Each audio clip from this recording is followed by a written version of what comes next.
Okey. 13.1/1, 13.1/2, 13.1/3 dan 13.1/4 ni kita dah selesai. Jadi saya terus kepada 13.1/5 lah. Ya. Okey. Assalamualaikum warahmatullahi wabarakatuh. Selamat tengah hari. Okey. Terima kasih kepada semua murid yang menyertai kelas pada tengah hari ini. Ya, tahniah. Ya, tahniah kepada kamu yang telah berjaya lah yang menyertai kelas pada tengah hari ini. Penglibatan kamu dalam kelas Google Meet ni amatlah saya dan cikgu lain hargai ya. Okey, saya teruskan tajuk reka bentuk sebagai instrumen pemasaran ni. Okey. Kita tengok 13.1/5 menganalisis kaedah reka bentuk pengiklanan yang dipilih. Okey. Kita apabila kita nak buat reka bentuk pengiklanan ni ya, kita kena buat sedikit analisis lah ya, sedikit analisis reka bentuk iklan yang kita nak buat ya. Bukan semata-mata iklan tu macam kita paparkan gambar, kita iklankan dah macam tu saja. Tak. Okey. Sebenarnya contoh ya, kalau kamu tengok dalam contoh di sini ya, setiap daripada apa ni dipanggil gambar-gambar ni dia ada maklumat dia ya. Okey. Tengok sini pemilihan pengiklanan secara media cetak ya. Yang ni secara okey, media cetak ni adalah media yang kita cetak secara apa ni kita panggil hard copy lah. Contoh macam pamphlet dalam surat khabar. Okey. Kalau macam ni sekarang ni yang paling terkenal, paling famous media sosial lah ya, media sosial ke ya. Okey, menggunakan kaedah penyampaian fakta. Okey, tengok kat sini. Okey, dia kata warna merah memberikan penegasan maklumat yang hendak disampaikan. Okey, contoh macam ni ya. Kali pertama kalau kamu lihat pada kertas ni, mungkin orang akan tengok benda yang warna merah ni. Sebab warna merah ni warna dia menonjol. Ya, warna menonjol dan dia memberi perhatian. Kita kalau kita tengok pada satu benda tu, kita tak tengok macam ikut susunan sangat kadang-kadang. Kita tengok benda yang terlintas pertama kali terlintas dekat mata kita. Contoh macam ni, okey, warna merah. Kita nampak kat sini warna merah ni. Jauhi daripada kanak-kanak. Okey. Termiticide. Lepas tu macam ni. Macam dia palangkan gambar anak-anak ini. Lepas tu racun anak-anak. Okey, jadi kita dah tahu kat sini. Okey, ni adalah iklan untuk racun anak-anak. Okay. Tulisan berwarna putih menunjukkan keyakinan terhadap keberkesanan produk. Macam ni lah. Putih ni maknanya dia bagi penjelasan. Jadi dia kata kat sini, tulisan warna putih ni dia bagi keyakinan. Okay. Daya penarik yang dinamik pada produk iaitu ketahanannya sehingga 5 tahun. Dia beritahu tahan sehingga 5 tahun. Kan kalau kamu tengok iklan-iklan orang jual kereta, dia bagi warranty. Okay. Dan kadang-kadang kalau apa-apa kita beli contoh barang elektronik, ya, contoh telefon ke apa, kita akan tengok dia punya macam ketahanan bateri dia. Berapa lama. Okay. Cas hari ni seminggu boleh guna lagi. Ya, contoh macam tu. Okay, ni daya penarik dia. Lepas tu maklumat pada botol ni lah. Maklumat ada pada botol ni. Dan matlamat produk dinyatakan dengan jelas iaitu untuk membunuh anak-anak. Macam ni. Logo ni. Ini adalah apa ni? Kita menganalisis iklan. Iklan yang terdapat. Okay, kita tengok sini. Oh, macam ni. Warna putih ni dia macam bagi confidence kepada dia punya produk lah. Okay, warna merah ni dia macam dia nak kita penekanan kepada benda ni. Ya. Okay.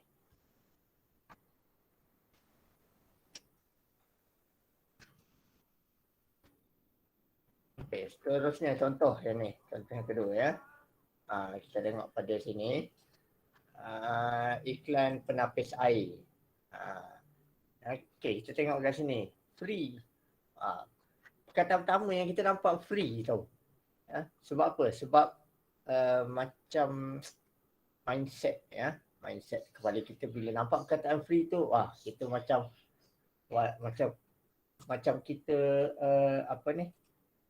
seronok.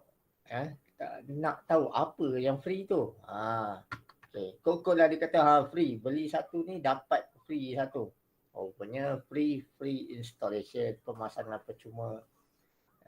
Saiz perkataan yang besar dan berwarna merah untuk menyalahkan fokus utama. Okay. Lepas tu penggunaan daya penarik yang dinamik. Waranti 10 tahun. Okay. Biasanya produk yang boleh memberikan waranti yang lama-lama ni, dia yakin dengan ketahanan produk dia. Contoh 10 tahun. Okay. Dia yakin produk dia ni tidak akan ada kerosakan major, kerosakan yang besar agaknya dalam tempoh 10 tahun. Kalau ada pun mungkinlah dia boleh tanggung kerugian untuk menggantikan balik.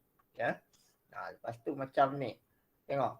Harga asal dia dah. Yang ni biasa kita nampak lah. Contoh macam kalau kita beli barangan pada online okay. Kita perasan, harga asal dia 2,000. Lepas tu dia potong 1,329. Kita rasa, kalau tengok pada perbezaan harga ni, dalam 700 lebih ni. 800 setengah beza harga dia. Jadi kita rasa, banyaknya 800 setengah tu. Dia potong. Okay. Jadi dia akan bagi kita macam satu benda yang impress. Benda yang membuatkan kita macam berminat.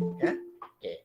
Warna biru macam ni, yang ni warna biru pula menggambarkan keyakinan. Okay, pemilihan latar belakang warna putih untuk menyalahkan hasil produk. Okay. Latar belakang putih, produk pun putih, tapi dia boleh untuk menimbulkan lagi menimbulkan produk ni. Okay. Pemilihan periklanan melalui media cetak iaitu flyers. Yang ni melalui betul ada juga media cetak. Okay. Flyers. Okay. Grafik menjadi satu bentuk seni komunikasi yang berfungsi menyampaikan mesej. Okay, grafik ni dia punya gambar lah. Gambar-gambar. Maknanya kan kalau kamu pernah dengar satu istilah, biar gambar berbicara. Macam tu lah. Okay. Perkataan ilustrasi dan warna yang menarik mampu untuk mempengaruhi psikologi kelompok sasaran. Impak dari iklan membawa kesan psikologi seperti tarikan ada rasa, terpikat, teruja. Perkataan ilustrasi dan warna ni dia akan bagi satu persepsi kepada orang yang lihat tu. Sama ada dia macam dia berminat nak tahu, dia nak rasa, dia macam seronok tengok, dia nak cuba. Okay. Cara pengolahan muka taib dan bahan ilustrasi digabungkan dalam media yang pelbagai. Olahan yang berkesan menjadikan iklan itu segar, subur, hidup dan menampakkan keharmonian. Okay. Muka taib bersama mesej dan muka taib beriringan dengan ilustrasi adalah keserasian yang harmoni dalam penampilan sebuah iklan. Okay, ini contoh contoh jadual analisa ni. Contoh analisa kaedah reka bentuk pengiklanan. Okay. Produk dia adalah keripik pisang. Sasaran dia adalah kepada pengguna baru. Okay. Ini sasaran pasaran. Pasaran. Dan ini adalah sasaran pelanggan. Kalau kamu tengok ni, pasaran ni adalah untuk pelanggan baru. Okay. Sasaran kepada pelanggan ni pula adalah kepada kanak-kanak. Okay. Kaedah pengiklanan gambar pegun. Gambar pegun ni maksudnya gambar yang tak bergerak lah. Sebab dia menggunakan media cetak pengiklanan. Okay. Layanan flyers ni. Sebab itulah kena gambar pegun. Takkan dia gunakan flyers ni gambar bergerak pula. Mustahil. Okay. Seterusnya, membuat rumusan kaedah reka bentuk pengiklanan yang sesuai dengan produk. Okay.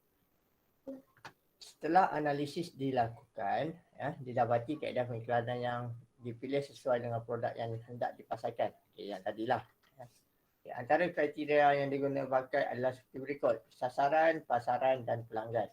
Okay, merangkumi golongan pembeli semasa dan yang berpotensi untuk suatu keluaran.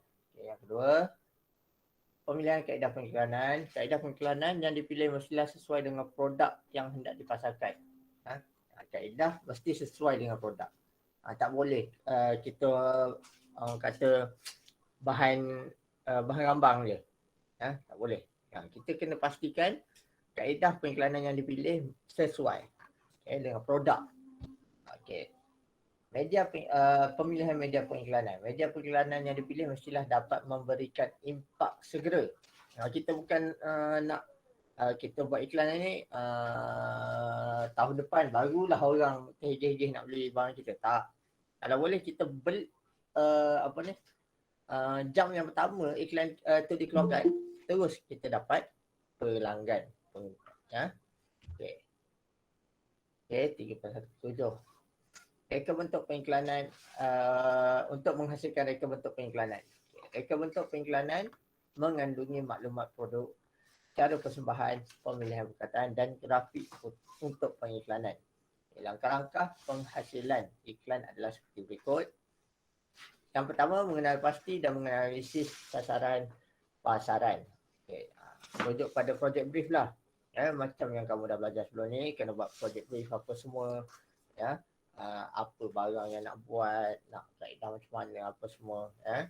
Yang kedua, menyatakan objektif pengiklanan dibuat. Kenapa nak buat iklan? Kenapa nak buat macam tu? Kenapa nak buat macam ni? Okay, contoh objektif pengiklanan, memperkenalkan produk baharu. Biasanya pengiklanan ni adalah untuk memperkenalkan produk. Biasanya. Okay. Dan meningkatkan jualan. Okay, digunakan untuk produk yang sedia ada di pasaran. Okay, mengekalkan produk dalam pasaran supaya produk tersebut akan terus dihasilkan. Okay, setiap produk yang ada di pasaran ni, kalau yang pengeluar dia rasa macam orang dah tak nak dah, okay, dia akan hentikan penghasilan produk tersebut. Jadi iklan ni lah yang digunakan untuk mengekalkan produk yang ada di pasaran.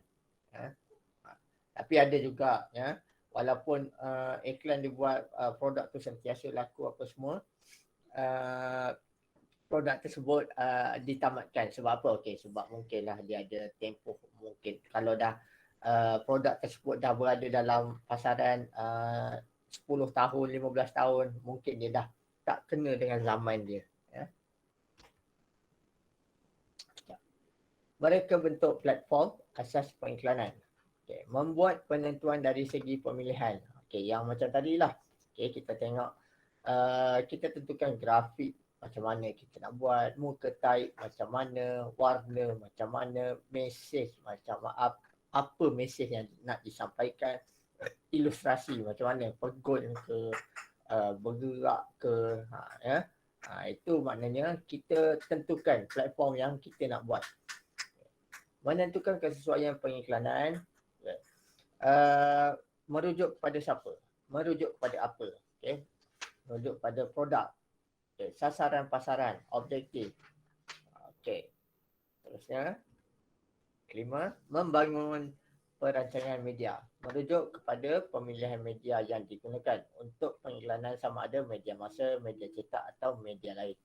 Okay. Menghasilkan reka bentuk pengiklanan yang dipilih. Yang ketujuh, menilai keberkesanan mengedar borang soal selidik. Okay. Macam mana nak menilai keberkesanan ni? Dengan cara mengedar borang soal selidik. Itulah biasanya salah satu kaedah yang kita nak tahu. Okay. Tapi sekarang ni, dengan orang kata seiring dengan perkembangan teknologi moden ni, kita dah tak perlukan borang-borang ni. Kita boleh buat macam soal selidik secara atas talian. Kita buat secara Google Form, kita bagi,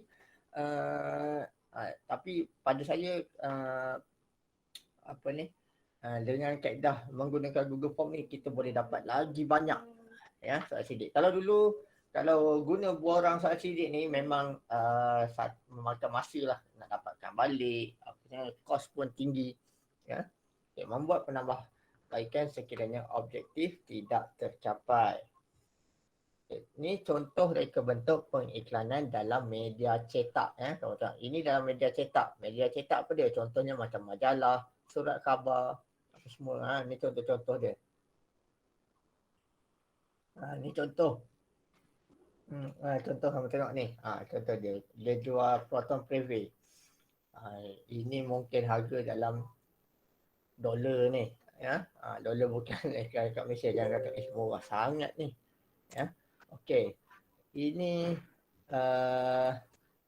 contoh contoh reka bentuk pengiklanan dalam media cetak. Ya, dalam media cetak ni. Ni banyak iklanan ni. Okay, kalau kamu biasa baca surat khabar ataupun dalam majalah-majalah. Okay. Ni ada storyboard dia. Ini kalau nak buat iklan yang bergerak. Okay, biasanya kalau kita nak buat iklan yang bergerak, kita ada ni ini yang dinamakan storyboard, papan penceritaan. Maknanya kita nak karang apa yang kita nak. Okay. Dia macam ni lah, macam kamu buat shoot untuk ambil gambar buat macam berlakon apa semua. Macam tu lah. Inilah yang dinamakan papan penceritaan. Dia ada cerita lah, okay, step by step. Turutan satu persatu. Bukannya terus buat shoot. Lepas tu iklankan. Tak. Sebab dengan adanya storyboard ni kita boleh rancang apa yang perlu diletakkan dalam iklan kita, apa input yang perlu ada. Okay, macam ni papan penceritaan iklan di YouTube, iklan di internet. Iklan papan tanda ni biasalah yang kamu tengok yang bapak-bapak besar tu. Lepas tu iklan pameran. Okay. Ini contoh pengiklanan dalam media lain. Ini untuk menghasilkan reka bentuk pengiklanan. Dalam ni dia banyak banyak input yang ada dalam sini. Okey, kalau macam kamu kali pertama kamu tengok iklan ni, apa yang kamu nampak? Apa yang kamu nampak? Dalam iklan ni sekali pandang, apa yang kamu nampak yang menarik perhatian kamu? Okay, boleh seorang cuba respon apa yang kamu nampak?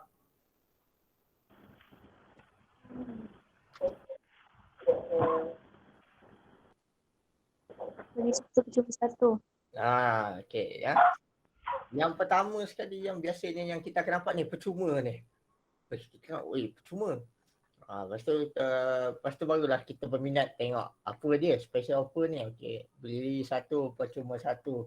Lepas tu kita tengoklah apa lagi kita cari. Okay, berapa harga dia ni? Sepatutnya senarai harga dia ni dia besarkan, dia macam terangkan, jelaskan sikit supaya kita mudah sikit lah. Ni macam kita tercari-cari sikit. Okay ni. Ni nama produk yang menggunakan warna merah muda untuk menunjukkan produk yang feminin. Dia nak buat macam, nama produk ni bentuk macam bunga lavender ni lah juga. Macam dia bentukkan bunga ni sebagai huruf. Okay, latar belakang warna biru laut menghasilkan ketenangan. Biru laut ke ni? Mungkinlah kot. Okay. Ilustrasi sebenar produk yang digabungkan. Yang dia nak menunjukkan yang produk dia ni adalah perfume daripada lavender. Orang tak bau pun tapi orang boleh rasa, okay, bau lavender tu macam mana. Mungkin orang yang biasa dengan lavender, okay, dia tahu bau lavender ni bau dia wangi dan keras sikit. Ilustrasi promosi. Penggunaan warna merah untuk menarik perhatian pengguna. Ini offer. Penggunaan ikon untuk meyakinkan pengguna. Yang ni. Okay. Satu peringatan biasanya, kalau ikon-ikon ni kita sebenarnya tak boleh guna sesuka hati, sewenang-wenangnya. Contoh macam halal ni. halal ataupun macam yang mendapat kelulusan KKM. Ya. Kita tak boleh guna halal walaupun kamu andai katalah kamu produk ni kamu cikgu saya buat produk ni semua barang saya guna barang halal. Betul, barang kamu guna tu memang halal, tak ada satu pun benda haram. Tetapi logo halal ni kita tak boleh guna sesuka hati, sewenang-wenangnya. Ya. Ini menjadi satu kesalahan. Silap kita boleh kena denda. Ya, kena denda, kena penjara ke. Sebab logo halal ni dia ada kaedah dia. Nak kita nak apply dia. Okay? Dia ambil, dia adalah prosedur dia dan dia akan makan masa lah. Bukannya halal ni bermaksud benda yang halal dijual tu kita boleh pakai logo ni. Dan bukan juga bila suatu benda yang tak ada logo halal ni bermaksud dia tak halal. Tak. Ya? Halal ni dia biasanya macam untuk memberi lebih keyakinan kepada pengguna nak menggunakan ataupun membeli. Ya? Biasanya halal ni dari segi ingredient, bahan-bahan yang digunakan, kaedah yang digunakan, kebersihan kilang-kilang yang menghasilkan produk tersebut. Bila dia dah check apa semua tu, dia dah pastikan semua benda dah dipatuhi, barulah dapat gunakan sijil dan logo halal ni. Okay. Dia tak boleh sebarang-sebarang je. Memang betul. Kadang-kadang kalau kita guna benda ni, orang rasa ni halal ni. Tapi andai kata kalau tiba-tiba pihak berkuasa datang cek, kita tak ada, kita gunakan logo ni, memang salah lah. Ya? Salah melanggar undang-undang lah tu, dah jadi jenayah. Okay.